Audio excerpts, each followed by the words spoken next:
Et nous sommes de retour au plateau pour la suite de cette émission. Nous abordons notre troisième sujet. Nous parlons toujours de l'Afrique et de cette année 2025. Nous allons parler côté élection et démocratie sur le continent africain.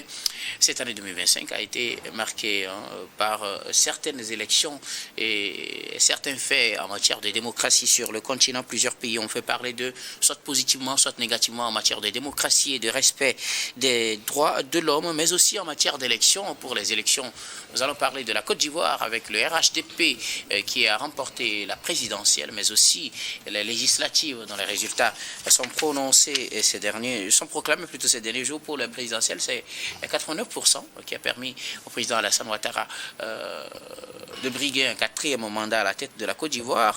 C'était le 25 octobre ces élections, mais 12 octobre déjà, c'était l'élection au Cameroun. Cameroun également, qui a retenu l'attention en matière d'élection au cours de cette année 2025 avec le cas Issa Chiroma Bakary.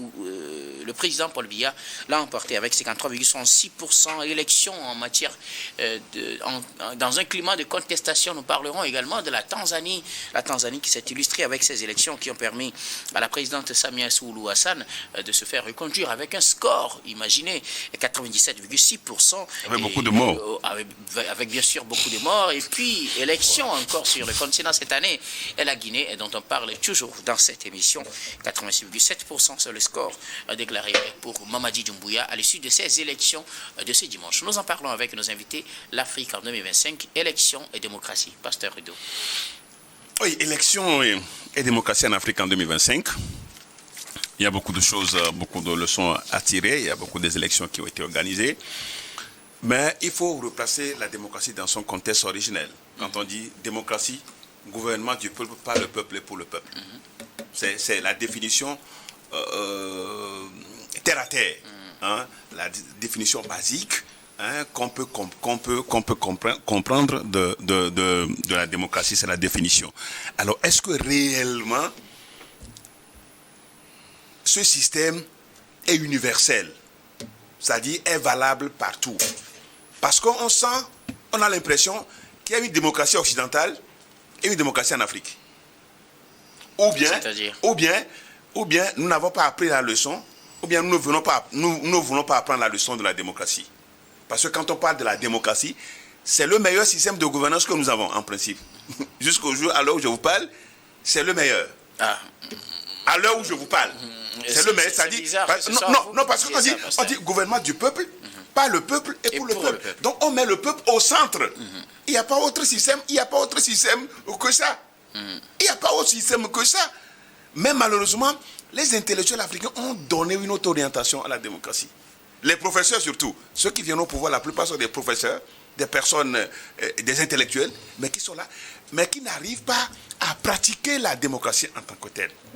Parce que quand on parle de la démocratie, il y a les règles de la minorité qu'il faut admettre. Il y a les règles de la minorité en démocratie. Il y a les élections qui consolident, qui renforcent les démocraties. Les élections sont un ciment. C'est un ciment pour la démocratie. Mais par contre, nous voyons que les élections qui sont organisées, que ce soit un peu partout en Afrique, on organise les élections. Il n'y a pas les règles de la minorité, c'est-à-dire il n'y a pas l'opposition, on ne parle pas de l'opposition, alors que ça fait partie des principes, des règles fondamentales d'un système démocratique. Les règles fondamentales d'un système démocratique. Il n'y a pas la liberté d'expression, donc il n'y a pas tout ça. Ceux qui sont au pouvoir veulent y rester, veulent garder le pouvoir, veulent organiser les élections et ne jamais les perdre, surtout dans les pays francophones. Et donc, du coup, à l'exception du Sénégal, hein, à l'exception du Sénégal et peut-être du Bénin, si vous voulez, parce que ça va rendre fier à côté mon co-débatteur qui me regarde quand je parle du Bénin. Donc, justement, c'est ça aujourd'hui. Il y a des élections. Il y a eu des élections en Côte d'Ivoire, il y en a au Cameroun, en Tanzanie. Tanzanie, c'est une élection meurtrière. La dame, là, a tué les Tanzaniens, mais a fait tuer les Tanzaniens. Et elle est fière d'être président. Elle est fière d'être chef d'État de la Tanzanie. Pour avoir tué des milliers de personnes qui sont révoltées contre son pouvoir. Ça, c'est une élection, ça. Est-ce que c'est comme ça se fait chez les Blancs? C'est comme ça les élections? Vous avez une fois depuis là, est-ce qu'il y a une élection qui est organisée dans les pays où il y a eu des morts? Depuis là, plus de 30 ans, depuis 90, quand vous suivez, est-ce qu'il y en a? Il n'y a pas. Mais dès qu'on organise une élection en Afrique, c'est des morts et des morts. Et on organise sans l'opposition. On fait tout et tout pour écarter l'opposition. On fait tout, et tout. En Côte d'Ivoire, on l'a écarté. En Tanzanie, l'opposition était bien et bien là, mais l'opposition était muselée. En Guinée, vous avez vu ce qui s'est passé en Guinée? Et donc, du coup, il faut redéfinir la démocratie. Soit on veut pratiquer la démocratie dans ce sens, avec les règles fondamentales qu'on respecte, fondamentales, ou bien on choisit la monarchie. Ou bien on choisit la monarchie et on va éviter l'argent, des milliards qu'on utilise pour les élections. Comme je le disais tout à l'heure pour les deux dirigeants du Gabon et de la Guinée. Parce qu'on dépense beaucoup, des milliards pour les élections. Mais on les organise, c'est les peuples, les gens qui meurent, c'est les gens qui meurent. C'est les populations qui meurent. Pour dire non, vous n'avez pas gagné. Et ceux qui sont au pouvoir veulent maintenir le pouvoir. Et donc on tue les gens, on tue la jeunesse. C'est ça les élections. Par contre, ce qu'on fait ailleurs, les maîtres, ceux qui sont nos maîtres en démocratie, eux, ils le font librement. Le même jour des élections, on proclame les résultats. Et le vaincu appelle le vainqueur pour le féliciter. C'est dans des rares pays en Afrique qu'on voit ça. Donc ce que nous avons vu sur notre continent, ce n'est pas des élections. Il n'y a pas eu des élections. En Tanzanie, il n'y a pas eu des élections. Ce n'est pas des élections. En Côte d'Ivoire, on a vu comment l'opposition a été bâillonnée. Il n'y a pas eu des principaux partis de l'opposition. Au Cameroun, c'est le comble. Le vieux tireur, comment vous l'appelez? Vous parlez de Paul Biya ou de Issa Chiroma? Les deux sont vieux, mais le moins vieux. Le moins vieux, c'est Issa Chiroma Bakary. Vous avez vu ce qu'il a... Mais il a contribué à faire asseoir un gouvernement, un régime. Dès qu'il sort, il se dit vainqueur. Vous avez vu ce qu'on lui a... Il est où même? Il est où? Non, je pose la question, il est où? Vous avez vu? Ça, c'est au Cameroun, ce n'est pas aussi des élections au Cameroun. On sait que le vieux est battu. On sait, tout le monde sait que le vieux est battu. Mais, comme il a tout derrière lui, toute la machine derrière lui, et vous parlez de la Guinée. C'est ça qu'on a vu encore. C'est les 3 élections que nous avons entre autres, parce que entre autres. Donc c'est pour dire que nous devons redéfinir la démocratie. Si réellement nous voulons opter pour la démocratie, optons pour la démocratie avec le respect de ces règles. C'est-à-dire, les élections, en fait, c'est une fête pour un pays. Les élections, en fait, c'est une fête où on peut s'embrasser. Les militants de l'opposition, les Martin s'embrassent. Celui qui a gagné continue. La continuité de l'État. Ceux qui ont perdu aussi redéploient leurs énergies pour les prochaines élections. C'est ça. Même malheureusement en Afrique, dès qu'il y a élection, c'est les élections qui divisent les peuples d'Afrique, qui divisent l'opposition et le pouvoir et met en péril la vie de toute nation. Merci beaucoup à vous, Pasteur Ido Robert Kossigan. Que retenez-vous de cette année électorale en Afrique 2025? Certains pays ont connu des élections. Je peux parler, par exemple, de la Guinée, tout récemment. Je veux parler aussi du Gabon. C'est vrai, on en a déjà parlé dans le précédent sujet. Je veux parler de la Tanzanie, de la Côte d'Ivoire, du Cameroun, essentiellement. Oui, je dirais que globalement, si nous prenons les constitutions de ces pays-là, les élections sont bien passées. Voilà. Bien passées, pourquoi? Parce que les règles fixées par la loi électorale ont été respectées. Wow. Sauf que dans nos pays, il faut qu'on ait le courage de le dire. C'est-à-dire que les partis politiques de l'opposition connaissent la loi électorale et les conditions qu'il faut remplir pour participer aux élections. Mais ils refusent, ces partis politiques de l'opposition refusent intentionnellement de ne pas respecter ces règles-là et attendre que le pouvoir leur fasse cadeau. Aucun pouvoir ne se donne gratuitement. Il faut une lutte. Quand je prends par exemple le cas de la Côte d'Ivoire, quand je prends Laurent Gbagbo, qui savait très bien qu'il avait une condamnation à régler, et qui a mis plus de 2 ans à lancer des invectives au président en exercice, M. Alassane Dramane Ouattara. Il ne faisait que lancer des invectives. Or, il devrait plutôt alors adopter un comportement plus humble, plus conciliant, plus négociant pour obtenir d'abord. Alors, ce n'est pas la grâce, c'est l'amnistie. Et là, il sera dans les règles pour aller aux élections présidentielles. Il ne l'a pas fait. Montrez-moi quel président sur cette terre qui sait que l'autre, son challenger de l'opposition, est sous le coup de la loi. Et que l'autre, au lieu d'adopter des positions conciliantes, pour négocier. C'est la loi du plus fort, mon frère. Non. Vous savez, dans la vie, c'est toujours comme ça. Il faut le respecter. Voilà l'un des exemples que je donne. Il le pratique. Voilà. C'est la loi du plus fort. Non, c'est ça. Dans nos pays, c'est parce que l'opposition n'aime pas respecter les règles qui puissent leur permettre d'aller aux élections. Donc ceux qui sont au pouvoir respectent. Non, ceux qui sont au pouvoir respectent. Mais c'est n'importe quoi. Oui, souvent c'est ça. Ils sont dans des difficultés. Au lieu de régler ça, ils veulent imposer. C'est-à-dire, pour eux, il faut déverser seulement les jeunes à la rue. Il faut peut-être chercher à organiser des marches pour porter atteinte à l'ordre public et tout. Ou, au cas échéant, déchoir ce pouvoir-là pour prendre la place. C'est aussi ça. Parce que chaque fois, ils veulent vilipender le pouvoir en place par de ces actions. Ils ne respectent pas la loi, mais ils veulent être candidats. C'est aussi simple. Le jour où, vous savez, et ensuite, je vais vous dire une chose, l'Occident a mis plus de 4 siècles pour avoir le modèle démocratique dont vous parlez. Mais la fois dernière, par 2 ou 3 fois, je pense, c'est à la venue de Bush, le Bush fils, que les États-Unis, leur système électoral a montré ses failles, même avec le premier mandat de M. Trump.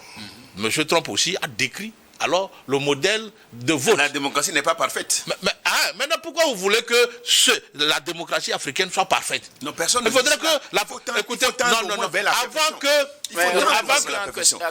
Quand devant nous comme ça, on voit les fraudes devant nous comme ça. Est-ce qu'il n'y a pas un minimum à respecter en matière d'élection? On tue les gens. Moi, je dis, en Afrique, c'est l'opposition qui n'aime pas respecter les règles électorales. Et c'est ça qui pose problème. Et après, ils comptent sur le désordre. C'est la même chose. C'est le cadeau de fin d'année. C'est ton cadeau de fin d'année.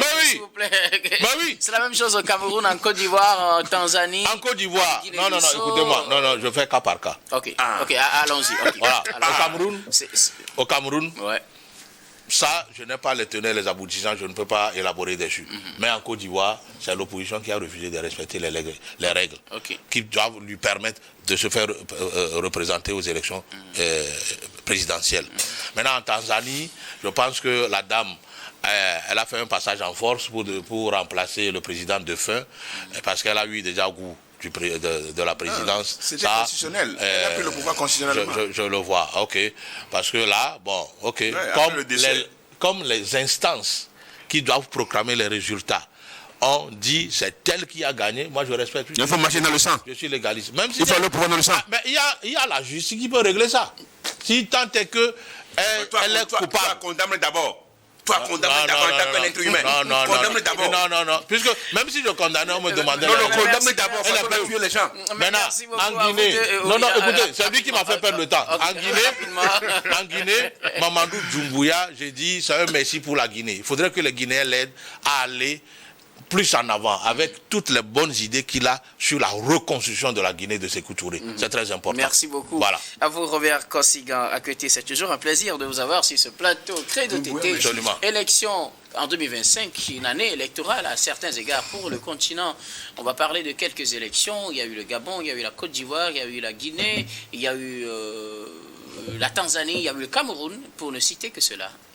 Oui, lorsque j'ai pris connaissance de l'intitulé même du sujet, je me suis dit que ça peut faire une thèse de doctorat. Élection, démocratie en Afrique.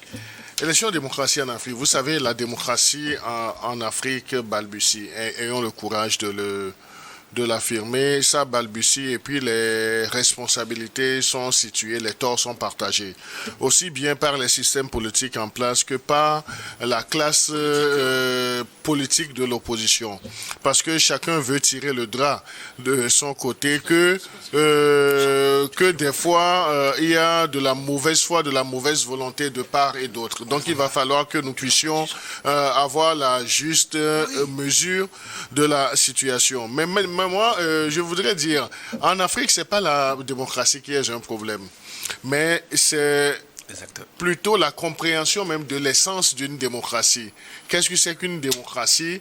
Et lorsque je dis que la démocratie n'a pas de problème en Afrique, c'est claironner que en fait l'Afrique n'a pas de problème, n'a pas de souci réel avec la démocratie, mais ce sont ceux qui implémentent cette méthode démocratique, les acteurs qui ont un souci de compréhension parce que chacun veut tirer le drap vers soi et là chacun use de subterfuges pour garder toutes les faveurs de la démocratie. J'avoue, lorsqu'on nous dit que la politique, c'est l'art de débat des sujets de la cité ou bien de gouverner la cité, il faut dire que la politique, c'est aussi la ruse.